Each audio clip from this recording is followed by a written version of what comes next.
right, shalom, shalom. First and foremost, giving all praise, glory, and honor to Yahweh, Bahasham, Yahweh Shai, Bahasham Rakakwadash. Double honors to the apostles and elders of Great Millstone, better known as GMS, who rule well. Peace and salutations unto the hopeful elect, the tabernacle of David, beginning with the 144,000 and the rest of the men, women, and children out of the 12 tribes, whom Yahweh Bashemel shall will have mercy upon. And this is your brother Matazabath, back again with another lesson through the spirit and power of Yahweh Bashemel Shai. And what you see here on the screen has been sparking up a lot of controversy again, because you got new people that come into the truth and they don't understand the meaning of words. And this picture of this illustration of, on the left hand side of the screen, a red baby, and on the right hand side of the screen, a child which would have been considered of a normal dark hue complexion. Okay, going back in the ancient world, because you were either considered two different complexions. You would either be considered, so-called what we call today black. All right, which there's no such thing as black. All right, we know that there's no race, okay, or nationality of black. All right, that was a social construct made up in 1681. All right, so the proper terminology that I like to use for edification purposes is hue, complexion. Okay, so you either had melanin back then, or you didn't. Okay, and we're going to get into that, and I'm gonna try my hardest to keep this short and sweet, straight to the point. So, dealing with this illustration here, all right, we can see that when you deal with Isaac, all right, and his wife Rebecca, she had what we will call today fraternal twins. Okay, and basically one son was described in terms of how he looked when he came out of the womb, and that child happens to be the child that you see there on the left side of the screen. The first came out red all over like a hairy garment, and they called his name Esau. And this will be your true depiction of how Esau would have came out of the womb. Now, the baby on the right hand side of the screen, all right, would have been Jacob. All right. Now, why wasn't Jacob's skin tone complexion described in the Bible? Because back then, all right, everybody was of different shades of brown. So it was no need to describe what he looked like. But Esau, all right, was described being red.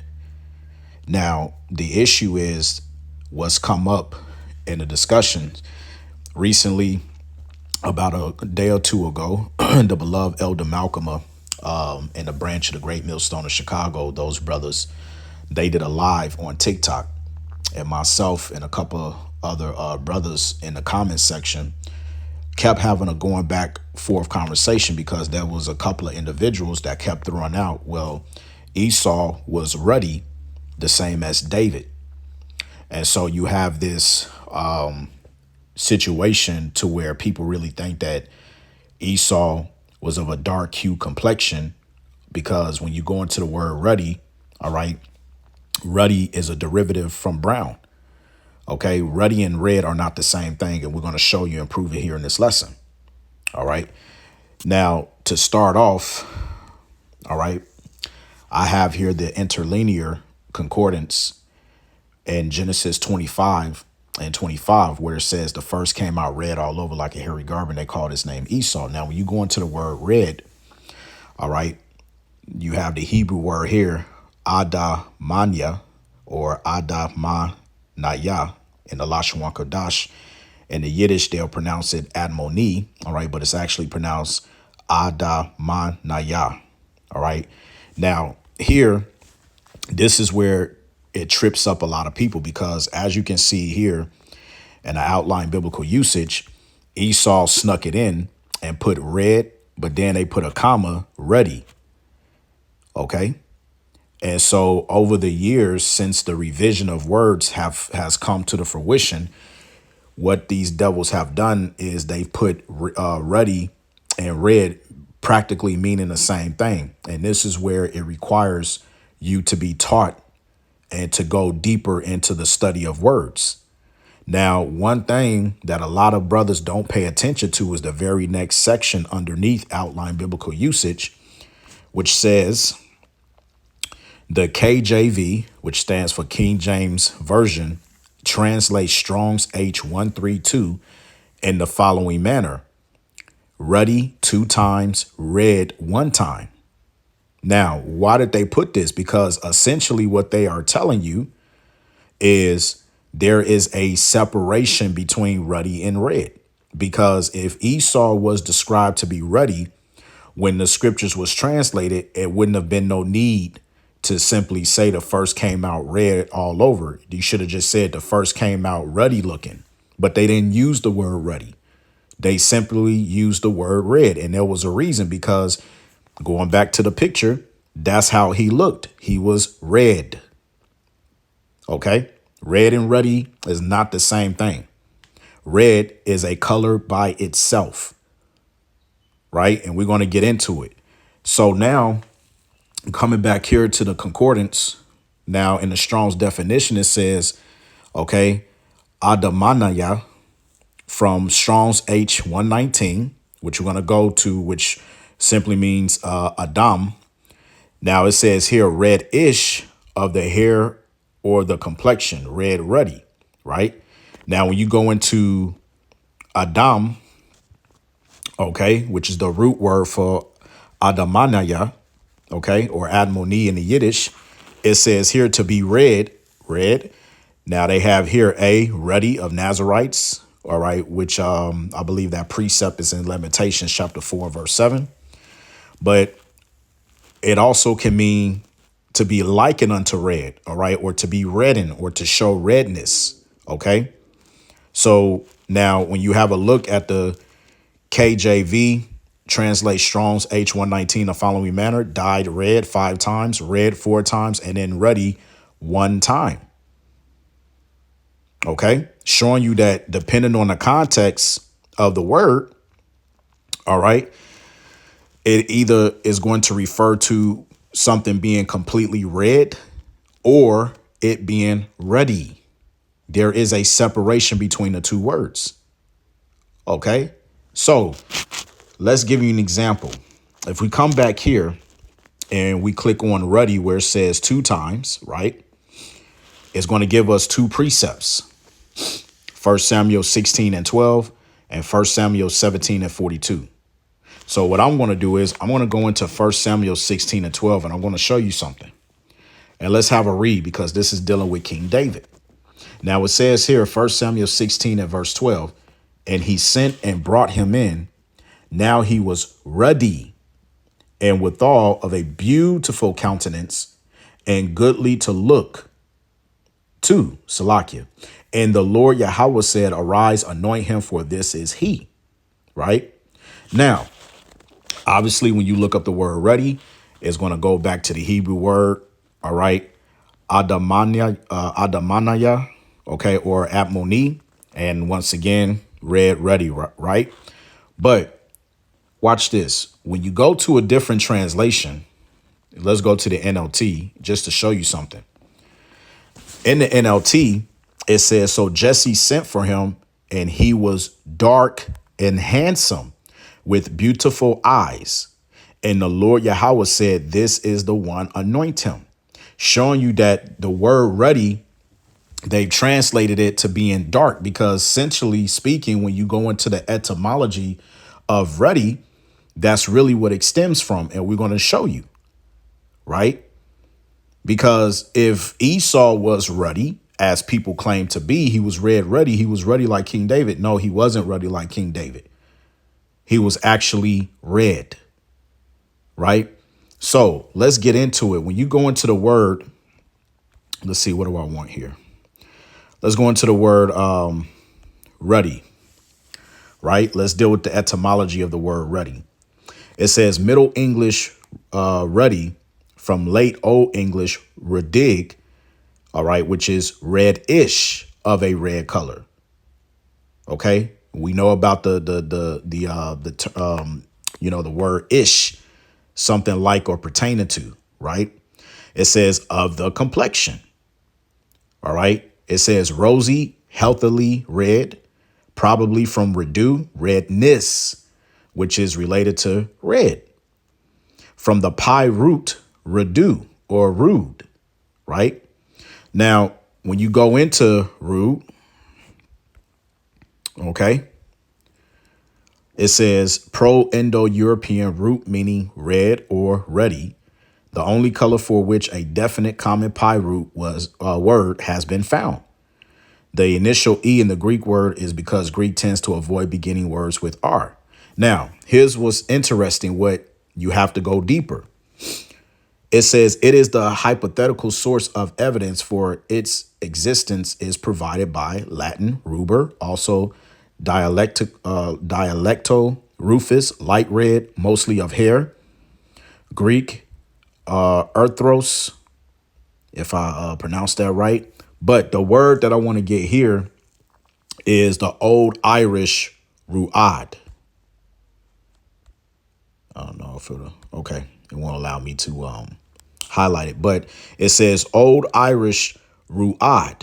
So the word ruddy goes to the pi root word rude, back to the Old Irish ruad. So let's look up ruad. Okay. So going here, when you go to ruad, which let's type it in.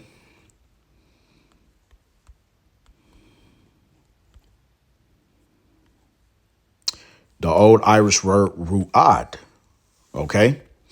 Now, when you scroll down, it comes from the Scottish Gaelic, Old Irish ruad. Okay. Proto-Indo-European word. And it says here, usage notes. Okay. Used for dark, brownish red for light, bright red. It's not essentially saying that it is red, but it is used for dark, brownish red. And why is that? Because essentially speaking, when you look up, let's say, let's get another tab here and let's look up ruddy cow. Okay. There you have it. A reddish, okay, dark, all right, type of cow. Essentially, it derives from the derivative of brown, which you can see. All right.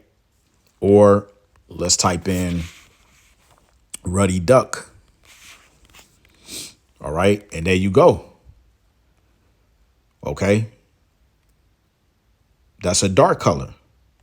So essentially speaking, all right, that's better. There you go. Ruddy duck. And it's not, as you can see, it's not all the way red. It's reddish, or, going back to the root etymology.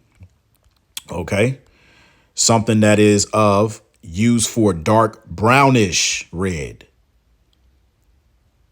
Okay. And that's essentially what King David was. And to prove that, all right, if you come back over here and we go into dictionaries, I'm going to show you something. Let's start with the word ruddy in the international. Okay. Standard Bible Dictionary. Now it says, let's just read where it says ruddy right there. Right. So it says ruddy is the form taken by the adjective red when used as a term of praise of the human skin. And this is its use in the Bible. The Hebrew and Greek words are all usual words for red or to be red. The dark-skinned Hebrews found great beauty in a clear complexion. So they're openly telling you that when the term ruddy is used, that was a way of saying the beauty of the complexion of the Hebrew Israelites. That's why King David was described as ruddy, having ruddy skin. Right. And so, and an example of that, right, this would be the closest modern day translation of what that would have looked like. As you can see, brother at the top, actor, Ruddy complexion, healthy, radiant skin. Same thing. The horse down the bottom. Ruddy horse. Now, was this the same complexion as Esau? No, because Esau was described as actually being red, the actual color red. When so-called white babies are born or Caucasian babies are born, you can see their blood through their skin, which means they lack melanin. They lack pigmentation. And hence, that's the reason why when you go into the word Esau, let's go back to Genesis, the 25th chapter, to those who are new. All right. When you deal with the Hebrew word for Esau, now here it is. This is why you have to look up the words, because Esau, now the blue letter goes off because essentially speaking, it tells you here Esau equals hairy, and that's a goddamn lie, because how you pronounce his name is Aishash. Okay, Aishas, right? Which means wasted. Okay, and or wasted away is he. And to prove that, let's get the same Hebrew word in Proverbs. Actually, no, Psalms, and I believe it's 30 or 31, Salakia. Yep. Psalms 31:10. For my life is spent with grief and my years with sighing. My strength faileth because of my iniquity and my bones are consumed. Now let's look up the Hebrew word for consumed. And you have here Aishash, which means to waste away. Same as Esau's name. But in Esau's name is Aishashwa, which means the Y at the end means he is wasted away, or wasted away is he. That's the reason why Isaac named him Aishashwa, because when he was born, let's go back here. When he was born, he had no pigmentation. So the word Esau actually means Aishashwa in the Hebrew, which means wasted away is he. That's the reason for his name. Now we know later on his name was changed to Edom, okay, which means red, the red man. He wasn't ruddy like his brother, not his brother, but he wasn't ruddy like King David is what I'm trying to say. Right. And so carrying on with that. All right, let's go back to the let's go back here real quick. 1 Samuel, lost my place real quick. Just give me a moment. 1 Samuel 16. All right. And now let's go to the dictionaries and let's look up red in the International Bible Dictionary. And I want to show you something real quick. Let's look up the color. Actually, you know what? Let's go to real quick. Let me see if they have it here. Because this is what I thought was really good, and it was pretty good information to bring out. But Salakia, bear with me one quickly as I can try to find this real quick. The word red might be in let's have a look here. Torah's new topical. Or actually, you know what? The reason why I can't find it is because I'm in the wrong Salakia, brothers and sisters. Let's go back to Genesis 25. Now, if we pull out in the International Standard Bible Encyclopedia and we look up the word red, watch this. And we go to see colors and we scroll all the way down. I'm going to show you guys something. All right. And we come here to where it says red. Right now, when you drop down, I'm going to highlight this part to right there.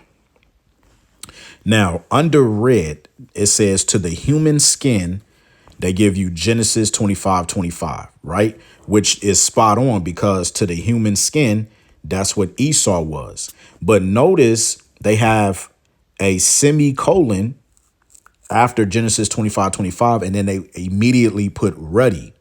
Now, what does a semicolon mean for people who don't know? Right? Let's come over here.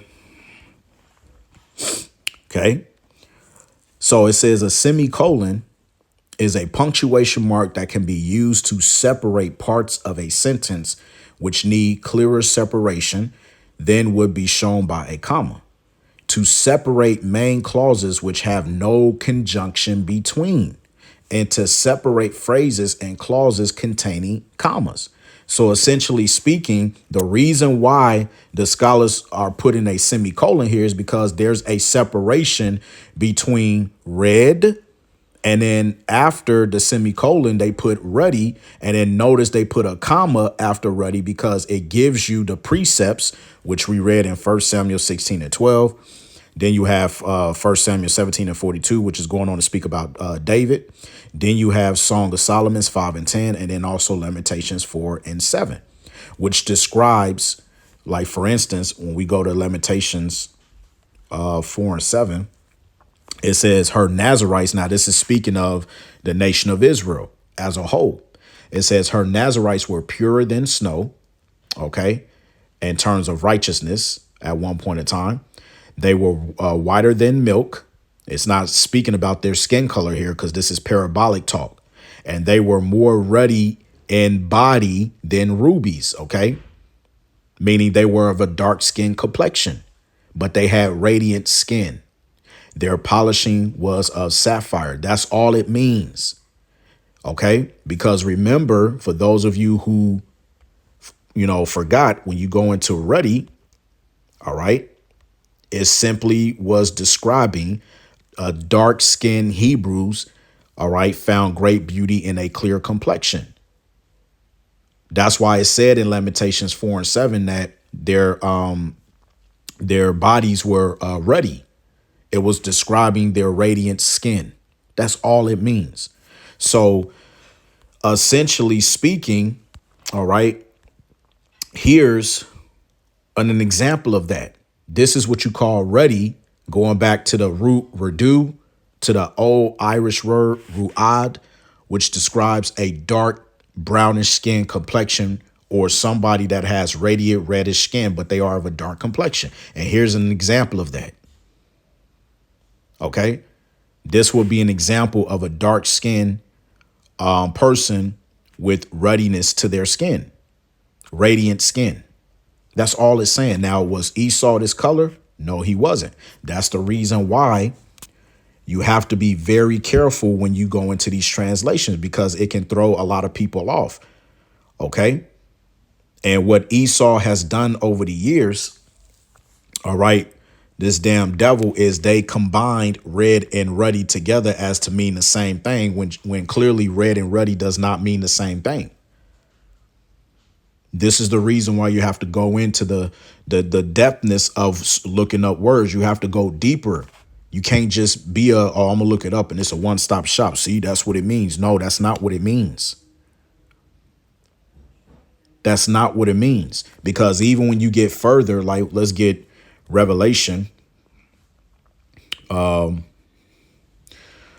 can do 6, Revelation 6 and 4. It says, and there went out another horse that was red, and power was given to him that sat thereon to take peace from the earth, and that they should kill one another. And there was given unto him a great sword. Now, this is also parabolic talk, because notice the breakdown to this is that horse represents power. And it tells you that it was red. So obviously this is speaking of a person, and we're going to show you which person it was speaking of. Now, when you go into that word red, you have the Greek word. Strong's G 4450. Puras. Puras. Thayer's lexicon, related entry. Puras. Puras. Right. Now it says here having the color of fire, red, which red is an actual color. It says Strong's definition, fire-like, especially flame-colored red. Let's see the root etymology.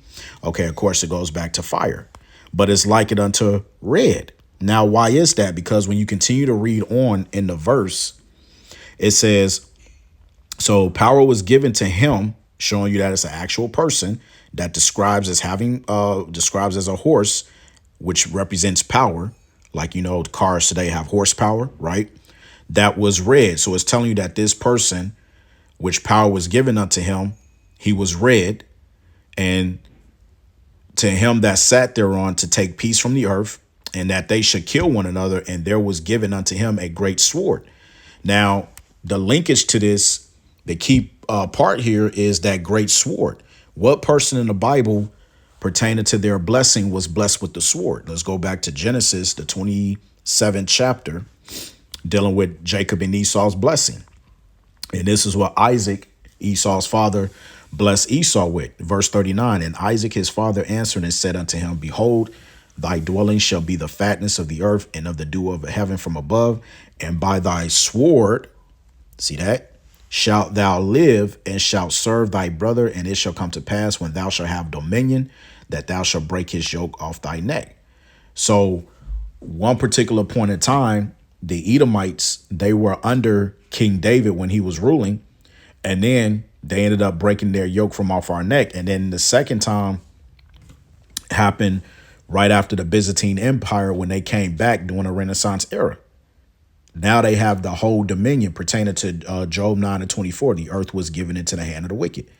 So this red horse, which represents Esau, Edom, getting that power, okay, it was given unto him a great sword because that was his blessing. But the emphasis that I want to shun more so on is the fact that, okay, he was called red, which lines up with Genesis 25 and 25. The first came out red all over like a hairy garment, and they called his name Esau. That's how we know who's ruling today. Right? And so I think that's pretty much all I want on that. Yeah, so you got to understand that this is why this is the importance of looking up words goes a long way within your studies for you to get a deeper understanding. And if you don't have the correct teachers to teach you these things, okay, one who is unlearned can easily just go and look up the word, the precept, and just because the blue letter spits out that, oh, red and ruddy is essentially the same thing, not understanding that when you go into the root etymology of ruddy, it's actually a derivative of brown. That's hence the reason why King David was called Ruddy. Esau was not ruddy. He was red, as you see here on the screen. There's a difference between the two. All right. And to go a little bit deeper into Esau's name, I actually got on order the Rabbi Ben Yehudi's from Hebrew to English dictionary coming. And when that arrives, I'll be sure to do a lesson looking up the word Esau, because it'll give you the correct definition, which is Ishashwa, which means wasted away as he. It doesn't mean hairy. All right. So with that, I'm going to end it there. And Lord's will, this was edifying. So I pray that, you got a little bit more information out of this lesson. And yeah, look, to you newer brothers in the faith, all right, this is why we do these lessons, okay? You can't just go mere off of looking up one thing and taking it at face value. You have to go deeper into these things. Okay, so with that, I want to give all praise, glory, and honor be to Yahweh, Ba'ashem Yahweh Shai, Ba'ashem Kakwadash. Double honors to the apostles and elders of Great Millstone, better known as GMS, who rule well. Peace and salutations unto the hopeful elect. Until next time, Shalom.